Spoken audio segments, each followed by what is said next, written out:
అరుణ్ చెప్పండి, నీట్ రద్దు నిర్ణయానికి సంబంధించిన తాజా వివరాలేంటి?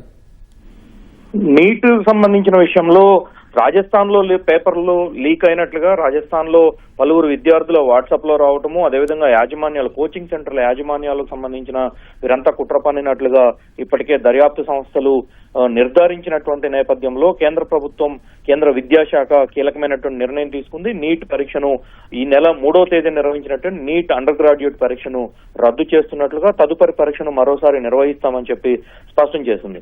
అయితే ఈ నేపథ్యంలో విద్యార్థులు తీవ్రస్థాయి ఆందోళనకు గురవుతున్నటువంటి నేపథ్యంలో నీట్ పరీక్షకు సంబంధించి త్వరలోనే ప్రకటన విడుదల చేస్తామని, కొత్తగా విద్యార్థులు ఎవరు మరోసారి రిజిస్ట్రేషన్ చేసుకోవాల్సిన అవసరం లేదు, నమోదు చేసుకోవాల్సిన అవసరం లేదు అని చెప్పి స్పష్టం చేసింది. దాంతో పాటుగా నీటికి సంబంధించి అడ్మిట్ కార్డులు, అదే సందర్భంలో పరీక్ష ఎప్పుడు, ఎక్కడ, ఎలా నిర్వహిస్తారు, ఏ సెంటర్ లో నిర్వహిస్తారు అనేటువంటి విషయాలన్నింటినీ కూడా త్వరలోనే తాము వెల్లడిస్తామని, ఇకపై నిర్వహించేటువంటి పరీక్ష చాలా పకడ్బందీగా నిర్వహించనున్నట్లుగా ఇప్పటికే దర్యాప్తు సంస్థలు నీట్కి సంబంధించిన నీట్ పరీక్ష, అండర్ గ్రాడ్యుయేట్ పరీక్షకు సంబంధించినటువంటి పేపర్ లీకేజ్ విషయంలో ఒక స్పష్టమైనటువంటి నిర్ణయానికి వచ్చినట్లుగా వెల్లడించింది. అదే సందర్భంలో ఒక కీలకమైనటువంటి ప్రకటన విడుదల చేస్తూ తాము ఈ పరీక్ష నిర్వహించడానికి విద్యార్థుల భవిష్యత్తును దృష్టిలో పెట్టుకుని ఈ పరీక్షను ప్రస్తుతం రద్దు చేస్తున్నామని, తదుపరి పరీక్షను పకడ్బందీగా నిర్వహించి ఏజెన్సీలు ఇచ్చేటువంటి ఏవైతే సూచనలు ఉన్నాయో, దర్యాప్తు సంస్థలు ఏవైతే ఇచ్చే సూచనలు ఉన్నాయో వాటన్నిటిని పూర్తి స్థాయిలో తాము పరిగణలోకి తీసుకుని పకడ్బందీగా నిర్వహించనున్నట్లుగా నేషనల్ టెస్టింగ్ ఏజెన్సీ ప్రకటించింది. అయితే నీట్ పరీక్ష పేపర్ల లీకేజీకి సంబంధించి కాంగ్రెస్ పార్టీ పూర్తి స్థాయిలో తమ ఆందోళనను ప్రదర్శిస్తా ఉంది.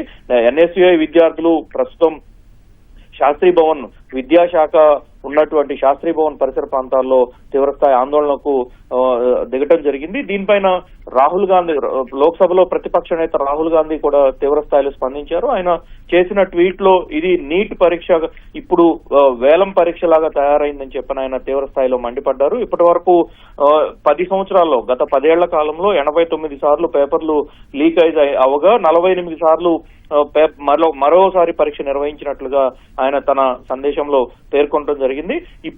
22 లక్షల మంది విద్యార్థులు కంటి మీద కునుకు లేకుండా కష్టపడి చదివినటువంటి పరీక్ష, కష్టపడి చదివి రాసినటువంటి పరీక్షను ఇప్పుడు చిన్నాభిన్నం చేసే రీతిలో కేంద్ర ప్రభుత్వం వ్యవహరిస్తోంది. ఇది భారత విద్యార్థుల భవిష్యత్తుతో ఆడుకోవటమేనంటూ రాహుల్ గాంధీ తీవ్ర స్థాయిలో మండిపడ్డారు.